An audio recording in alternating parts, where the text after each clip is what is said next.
DRT muna kami ngayon. Siguro namin ang DRT. Pupuntahan namin ngayon ang saan na nagtatapos ang DRT to Dingalan Road. Kasama natin si Betsy, si Master Alex, kasama mga BM namin.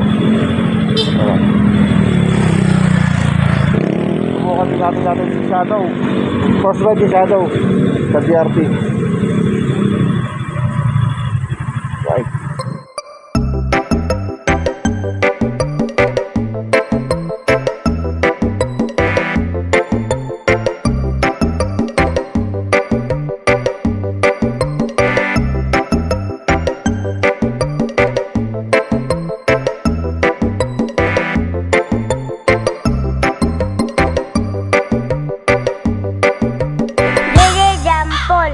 Idol. Not sure if you know this, but when we first met, I got so nervous I couldn't speak. In that very moment, I found the one, and my life had found its missing piece. So as long as I live, I love you. Will have it hold you. You look so beautiful in white. And from now to my very last breath, instead I'll cherish.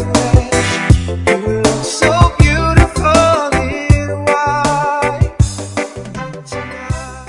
Piti Shadow. Napapangiti ako sa mga ahonin. Ang bangis ni Shadow. Nabibigay niya yung hilig ko sa ahonin. Bangis, puta. Papangiti ako. Sisiw eh. Sabi ko nga kay Alex, Pit. lagi Tang, lupit niya eh. Napapangiti ako. Nagsisiw na sisiw yung ahonin eh. kulo na ka lang dyan. Lupit ni Shadow. Pagkatuloy na kami dyan. Kaso napalabal siya. Ano tayo papakusili na? Nilakad na lang namin ni Betsy. Ito na yung ano, yung pinakasimula ng ano. Dito ayun yung bakod oh. Yan yung pinaka niya. Nilakad na lang namin konti na lang. Dito yung pinakasimula lang ng inumpisahan na daan ang papunta sa Dingalan.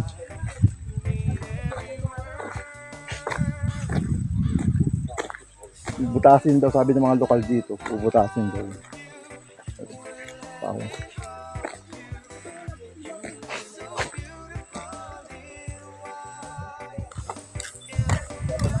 kami sa dulo-dulo na ng DRT. Sinabi ng lokal, bubutasin daw yan dito. Nandun sa dulo. Ito, pinunta namin. Ang Tandinggalan. Lapit to.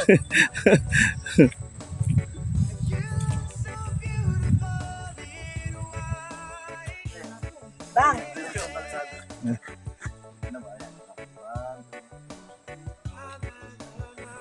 Ayos yung trip namin. Nag-ikot lang kami rito. Mukhang baka nagtanggal ang kate.